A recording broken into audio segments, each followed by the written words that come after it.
के अंदर इस आरक्षण से अब डिसीजन मेकिंग में, पॉलिसी मेकिंग के अंदर महिलाओं की भागीदारी सुनिश्चित कर दी जाएगी। ये सम्मान करने के लिए एक आरक्षण। मान्यवर, इस देश में जो भी रहता है जिसकी जड़ें भारत से जुड़ी है, वो कोई भी महिला को कमजोर मानने की गलती नहीं कर सकता। मान्यवर, दुर्गा, सरस्वती और लक्ष्मी तीन स्वरूप है देवियों की। दुर्गा शक्ति का स्वरूप है, सरस्वती विद्या का स्वरूप है और लक्ष्मी ऐश्वर्य का, वैभव का स्वरूप है। ये तीनों स्वरूपों में हमारे पुरखों ने, हमारी संस्कृति ने मां की ही कल्पना की है, कहीं और किसी की कल्पना नहीं की। मान्यवर, मगर प्रॉब्लम क्या है, प्रश्न क्या है? जड़ें भारत से नहीं जुड़ी है। मैं कहना नहीं चाहता जड़ें कहां जुड़ी है। जड़ें अगर भारत से जुड़ी है तो तकलीफ नहीं पड़ती। मान्यवर, मैं आज आपको कहना चाहता हूं, हजारों वर्ष से हमारे सांस्कृतिक प्रवाह और हजारों वर्ष के हमारे देश के इतिहास के अंदर कई सारी ज्ञान की नई नई विधाएं और ज्ञान के नए नए आयाम हुए हैं। कहीं वेदों की ऋचा है, कहीं उपनिषदों के मंत्र हैं, कभी पुराणों के श्लोक पढ़े हैं। ऋग्वेद के कुल 422 मंत्रों में महिलाओं का महिमा मंडन करने का काम हमारे ऋषियों ने किया है। वेदों की रचना में योगदान देने वालों में गार्गी, मैत्रेयी, घोषा, विश्वम्भरा, श्रद्धा, संध्या, देवयानी, सची, अदिति, लोपामुद्रा, ये सारी माताओं ने वेदों को संवेदना से परिपूर्ण कर कर समग्र चराचर की चिंता करने वाली बनाए। मान्य अध्यक्षी, कहा जाता है अदिति को इंद्र की मां कहा जाता है। मान्यवर, अदिति चारों वेदों में पारंगत थी और चारों वेदों को पूर्ण करने में उन्होंने बहुत बड़ी भूमिका निभाई। मान्यवर, शासन की बात करें तो 10वीं शताब्दी में कश्मीर की रानी दिद्दा, कातकीय वंश की रुद्रमा 13वीं शताब्दी में रानी दुर्गावती, शिवाजी को शिवाजी बनाने वाली जिजाऊ, रानी चेन्नम्मा, महारानी अब्बका और महारानी लक्ष्मीबाई को इस देश का समाज और इतिहास कभी भूल नहीं सकता। मान्यवर, शिक्षा और समाज सेवा के क्षेत्र में गार्गी, मैत्रेयी, सुलभा, वड़वा, प्रतिथेयी, अरुंधति और सावित्रीबाई फुले ने इस समाज को संपूर्ण बनाने के लिए अपना योगदान दिया। हमें बिल जो लेकर आए हैं मान्यवर, ये भाव से लेकर नहीं आए। एक प्रकार की समाज व्यवस्था बनी है और समाज व्यवस्था में एक क्षति है। एक क्षति को सुधारने के लिए, महिलाओं को प्रतिभागिता बढ़ाने के लिए, उनका सम्मान करने के लिए 50% आरक्षण लेकर आज हम यहां पर आए हैं। मान्यवर, जहां तक ढेर सारे लोगों ने अलग अलग प्रकार की बातें की हैं मान्यवर, मैं आज यहां कुछ चीजों का जवाब भी जरूर देना चाहूंगा। मैं इससे पहले स्पष्ट कर देता हूं, कोई ये जवाब को अपने दिल से न लगा ले। मैं किसी भी दल के खिलाफ बोलना नहीं चाहता। बहुत मौके आएंगे जहां राजनीतिक उत्तर देने की जरूरत होगी, दमखम के साथ देंगे, डट कर देंगे।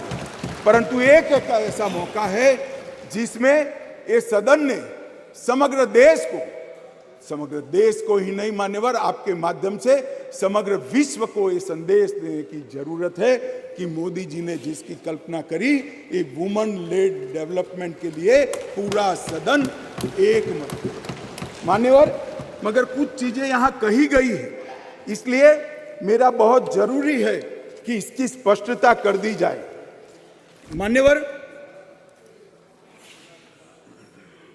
मान्यवर, ये जो प्रयास है, ये वो 5वां प्रयास है।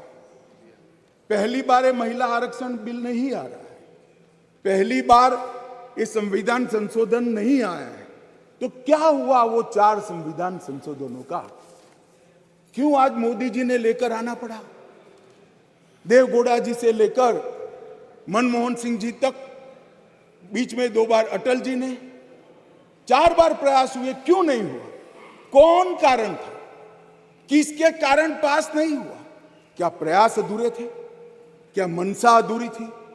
या कुछ लोगों ने इस प्रकार का किया कि आगे हो ही ना पाए? मान्यवर, ये मैं जरूर बताना चाहता हूं। मान्यवर, सबसे पहले इस संविधान संशोधन विधेयक 81वें संशोधन विधेयक के रूप में 12 सितंबर 1996 में आया, देवगौड़ा जी लाए। मुझे कोई आपत्ति नहीं है भाई, इसका पूरा यश कांग्रेस पार्टी में के अकाउंट में डालना है तो डाल दीजिए, आप भी वोट दे दीजिए, सहमति दे दीजिए, अपने आप आपको वोट मिल जाएगा। परंतु मैं जो स्थिति है, जो सच्चाई है, वो देश की करोड़ों माताओं बहनों को बताना चाहता हूं। ये विधेयक को पहली बार लेकर आए एचडी देवगौड़ा प्रधानमंत्री जी थे, तब ये सरकार लेकर आई। मान्यवर, उस वक्त कांग्रेस पार्टी विपक्ष में बैठा करती थी। देवगौड़ा जी की नहीं, और उनके ही कारण गिर गई थी, सरकार में नहीं थे, सरकार में नहीं थे। अरे बैठो यार। मान्यवर, विधेयक सदन में रखने के बाद विधेयक को गीता मुखर्जी की अध्यक्षता में एक संयुक्त समिति को दे दिया गया और संयुक्त समिति ने 9 दिसंबर 1996 को अपनी रिपोर्ट दे दी, परंतु दुर्भाग्य से विधेयक कभी सदन तक पहुंच नहीं पाया, आया ही नहीं।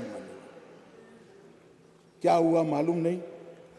और जब 11वीं लोकसभा का विघटन हो गया तो अनुच्छेद 107 के तहत इस विधेयक को लैप्स माना गया और विधेयक वही चला गया। मान्यवर, फिर अटल जी प्रधानमंत्री बने। 14 दिसंबर 1998 में 84वां संविधान संशोधन विधेयक आया और ये विधेयक 12वीं लोकसभा के विघटन के साथ समाप्त हो गया, क्योंकि इसको पेश ही नहीं करने दिया। कुछ दृश्य हुए थे इस सदन में, मैं बोलना नहीं चाहता। अडवाणी जी के हाथ से बिल छीन लिए गए।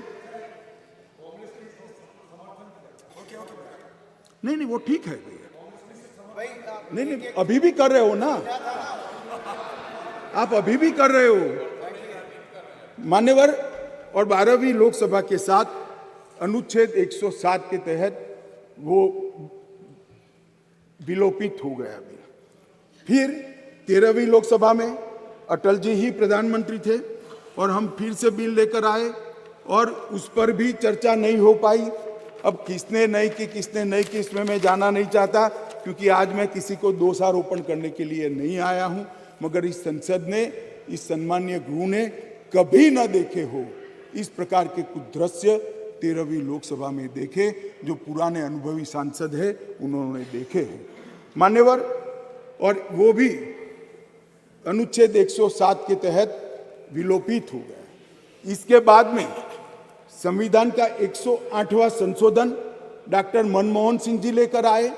मनमोहन सिंह जी संशोधन लेकर आए, वो पहले राज्यसभा में रखा, राज्यसभा में संशोधन पारित हुआ, उसके बाद में लोकसभा में लाने का मौका ही नहीं हुआ और वो विधेयक भी विलोपित हो गया। तो कल जो मैं कहता था अधीर रंजन जी कि विधेयक, आपने कहा कि विधेयक अभी लंबित है, लंबित नहीं है, जिंदा नहीं है, जीवित भी नहीं है। बैठ जाओ, मैं समझा देता हूं। आप बैठ जाइए, मैं समझा देता हूं। मान्यवर, जब लोकसभा का विघटन होता है, लोकसभा जब विघटित हो जाती है तो अनुच्छेद 107 के तहत लंबित विधेयक जितने भी है वो विलोपित हो जाते हैं, यहां पर नहीं रहते। नहीं, कल उन्होंने सवाल किया था कि विधेयक क्यों फिर से लाना पड़ा, हमारा विधेयक पड़ा है, नहीं पड़ा है इसलिए विधेयक फिर से लाना।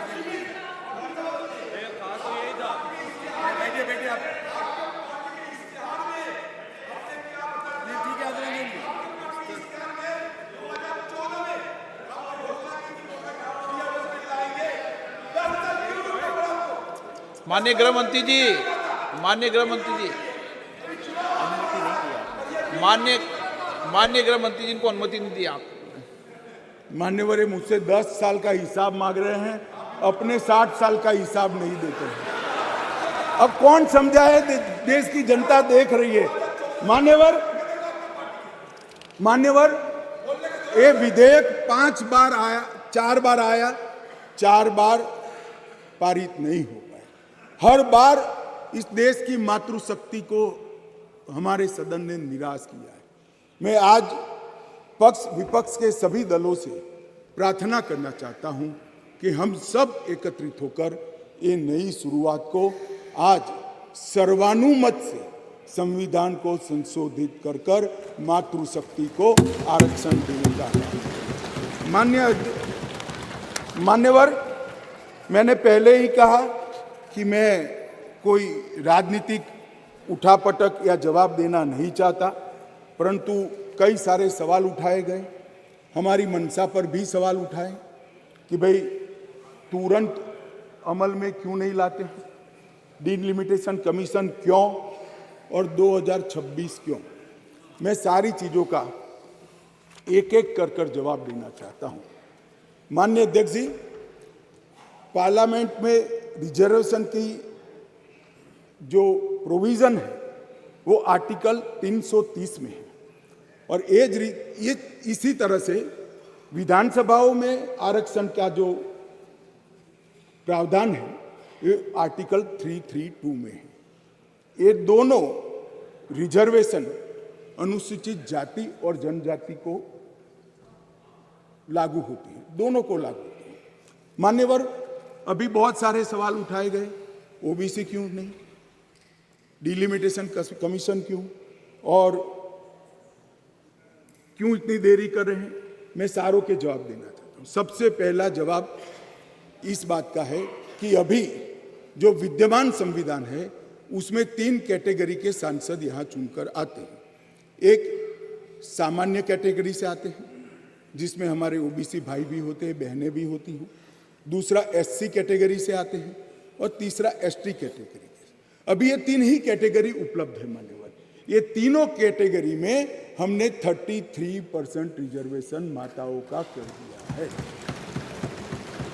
और जहां तक सवाल है कि ऐसा क्यों किया, जो आगे मैंने कहा कि डिलिमिटेशन कमीशन क्यों बनाया, प्रोविजन क्यों रखा है और 2026 क्यों, मैं अब इस पर आता हूं मान्यवर। अभी जो संविधान संशोधन आया है इसमें आर्टिकल 330A और आर्टिकल 332A इसके माध्यम से वुमेन रिजर्वेशन का प्रोविजन हमने किया है। और इसी के साथ साथ तीनों कैटेगरी में, सामान्य कैटेगरी में, एससी कैटेगरी में और एसटी कैटेगरी में वर्टिकल रिजर्वेशन देकर 1/3 सीटों को महिलाओं के लिए, माताओं के लिए आरक्षित करने का काम ये संविधान संशोधन जो मेघवाल जी लाए हैं उसको लेकर आए हैं। मान्यवर, अब डिलिमिटेशन कमीशन को पहले हम समझ लें। डिलिमिटेशन कमीशन हमारे देश की चुनाव प्रक्रिया को निर्धारित करने वाली एक महत्वपूर्ण इकाई का कानूनी प्रावधान है और वो अपॉइंटमेंट से होती है, मगर वो क्वासा जुडिशियल प्रोसीडिंग्स होते हैं। इसकी अध्यक्षता सुप्रीम कोर्ट के रिटायर्ड जज करते हैं। इसके अंदर चुनाव आयुक्त के एक प्रतिनिधि भी होते हैं और भी 2-3 संस्थाओं के प्रतिनिधि होते हैं जो चुनाव की प्रक्रिया के साथ जुड़े हुए होते हैं। और इसके कानून के तहत सभी मान्य राजनीतिक दलों के एक सदस्य भी उस डिलिमिटेशन कमीशन के मेंबर होते हैं। अब 1/3 मान्यवर 1/3 सीटों का रिजर्वेशन करना है तो वो सीटों कौन तय करेगा? ये जो कह रहे हैं क्यों नहीं कर देते, कौन करे? हम करें। और फिर वायनाड रिजर्व हो गया है तो आप क्या करोगे? हमको कहोगे कि भाई पॉलिटिकल कर दिया। ओवैसी साहब नहीं, अगर हैदराबाद रिजर्वेशन होगा, रिजर्व हो गया तो कहोगे कि भाई पॉलिटिकल रिजर्वेशन कर दिया। इसलिए ये बहुत अच्छा है कि ये डिलिमिटेशन कमीशन जो क्वासा जुडिशियल प्रोसीडिंग से चलता है, हर राज्य में जाकर, हर क्षेत्र में जाकर ओपन हियरिंग देकर ट्रांसपेरेंट पद्धति से इसका नीति निर्धारण करता है, वो डिलिमिटेशन कमीशन से इसका निर्धारण हो। इसके पीछे केवल और केवल पारदर्शिता का ही सवाल है मान्यवर।